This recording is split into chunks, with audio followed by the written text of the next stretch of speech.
If you are an applicant whose employer is too terrified, too scared, or too concerned about the new employer portal process, this video will help them through that process and give them some clarity with regards to that. OINP launched its new employer portal in beginning of July 2025, and now every employer who wants to support an employee under the OINP job offer streams need to create an account, submit a job offer.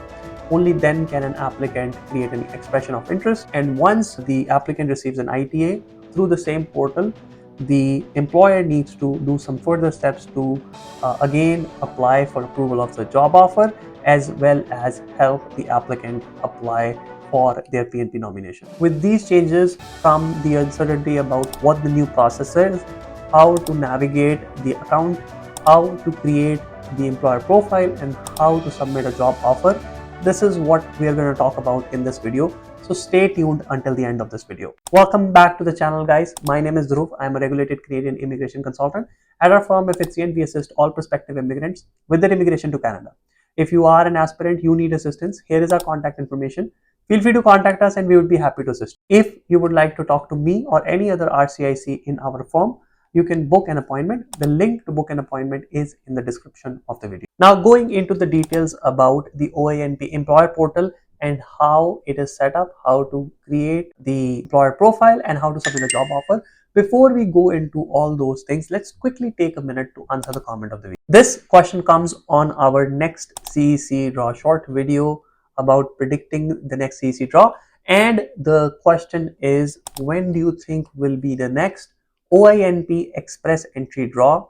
Lately, we've seen employer job offer OINP draws. However, when do you think will the OINP do the express entry draw? Well, very good question. OINP did mention at some point this year that they will be targeting healthcare, trades, and other occupations, and one of the best ways they do that is through express entry skill trade and express entry human capital priorities. Yet so far this year they have not done a single draw that comes under those streams. Now I think they will be doing some draw this year. June was the first round of the draws that they did, and now we are 1 month in. Hopefully, I think soon they will conduct more draws, and express entry skill trade or human capital priorities should be a part of it. So if you are an aspirant, if you are a candidate, make sure to stay in there. Make sure you have up-to-date EE profile so that you are considered for any EE draw. With regards to the specific date, no one can comment, but I believe they will do a draw. I hope this helps. Now, going back to the employer portal with regards to how to go about accessing the employer portal under the OINP and creating the job offer. Here on the screen, you can see a employer portal account. So guys, in order to create this account, the first thing you need to do is from this link, how to use the employer portal guide that OINP has generated. Just click on login to employer portal. Now guys, over here, if you do not have an account, you can always register an account, and from there you can proceed with logging in. Now, registering an account is pretty simple. All you need is an email, and by that you can register an account by putting your basic details. Now, once you have created that account and you are able to log in through this link, you will come on a screen that looks like this. Now guys, this is what the employer portal looks like. When you register, you can choose yourself as an employer, an applicant, or a representative. So as long as you submit or choose the employer option, this is what your account will look like. Now guys, once you are here, once you are in the employer portal, the first thing you need to do is create your employer profile. So guys, here on the screen, we've just put in some sample information. Basically, you need to put basic employer information with regards to your business details. So that's your CRA number, legal business name, operating business name, the address of your head office with your country and city and province, all of that goes in there. When you go next, you will be providing the information of the signing officer over here. That is first name, last name, phone number, email address, etc. So we have just added some random information here just for illustration purposes. Then guys, the next step is to add the information about revenue.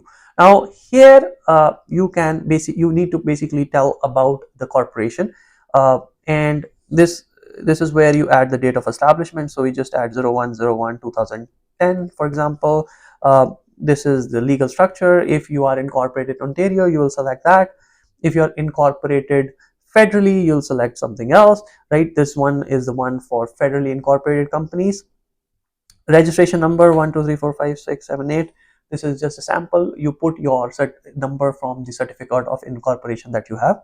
Has your business been amalgamated in the last 3 years? The answer is no. Has your business been active for 3 years? We can say yes. If you say no, you'll see that it says that your business needs to have been active for last 3 years. You would not qualify, right? So here you'll say yes. Then gross revenue for the most recently completed fiscal year. Here you will add if it is under 500, 500 to a million, million to 2 million, or over 2 million. So let's just select this for the sake of it. And the most recent fiscal year dates, start date, I'm just putting January 1st, 2024. If you're a corporation, you could have a different date. Again, whatever your most recent fiscal year dates are, you can put that in here, and that's the last date. As we go to the next section, here is the NAICS code. So you can put whatever code that applies to you. If you're in healthcare, you'll select this. There is a list. Now guys, all this information is exactly the same as it was in the employer form. They have just digitalized it. So there is nothing different that OINP is asking. They are just asking this information upfront rather than after the invitation when you submit the employer form. So if you are currently planning on submitting this job offer for your employee, then please don't worry about giving too much information out than before. It's the exact same information. Description, you can just provide anything here. I'm just going to add a placeholder here. Number of operating locations, you can put however many you have. Number of full-time Canadian citizens, permanent residents, I'm putting 100. Does your business have any outstanding orders under the Employment Standard Act? So you should not have for the application to go through, and hopefully you don't, so you say no. Does your business currently have any outstanding order under the Occupational Health and Safety Act? You say no, and from here you basically click submit. Now once you click submit, your employer profile gets submitted. Then what you can do is, if say you want to add additional contacts, additional people that should be associated to this account, that should hear about anything new with regards to the applications here, you can add a contact here. All you need is last name, first name, their title, phone number, and email, and that's it. With that, you can add the contact. Now we'll go into the most important part of this video, which is how to submit a job offer. Now guys, again, if you have done the prior employer form under the OINP, exact same information goes here, just in a digital format. So if we did this sample job offer that we submitted, so we'll just go through that to give you an understanding of what all needs to be done.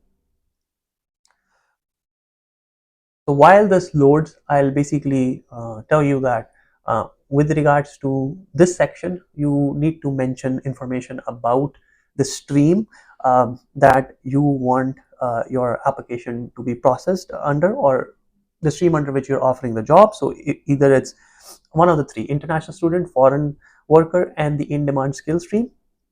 Then you provide the name of the employee, their contact information. You go to the next section, which is the information about the job offer. So whatever the knock code is for that job, if it's here, we put physician assistant. If it's pharmacy assistant, it could be any job. You put the knock code, you put the wage. Is this position full-time and permanent? You say yes. Then you give the information about the location where the employee will report to work. This is the address. It could be the same as your head office, or it could be different than the head office. Next is information about the employer. Again, you can select any one person from the contacts that you've added in the profile. If your primary contact is the person who is the right person to contact for this application, you can select that. If there is someone else, you can add their name as well. Assistant, so if someone is assisting you with completing, if you have a representative, you'll say yes, otherwise you'll say no. And lastly, you will basically declare. So that is it.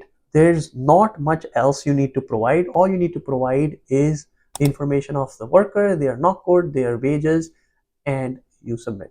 So guys, so far in this employer portal, basically OINP asked basic questions to assess eligibility of the employer. Secondly, from the job offer, they get the basic information about the job offer and they use it to validate the expression of interest that the applicant or your employee is going to submit. Now, once the ITA is issued by OINP, then you will submit a little more information about that particular job and about the number of Canadians, permanent residents that are working at the work location, and so on. Again, all of that was in the purview of the original employer form that you used to submit, nothing out of the ordinary. So that's how you can submit the employer job offer through the employer portal. So if you are an employer, please follow these steps. Once you have submitted the job offer, the applicant will receive a notification with regards to the job offer that you have submitted. On their side of the profile, they would be able to see that a job offer has been submitted for them, and now they can use that job offer ID that you can provide them in order to complete their expression of interest. Now guys, if you as an employer, you're worried that you would have to provide sensitive documentation like your tax documents or other sensitive documents about your finances, it's not really the case. All you need to provide is information.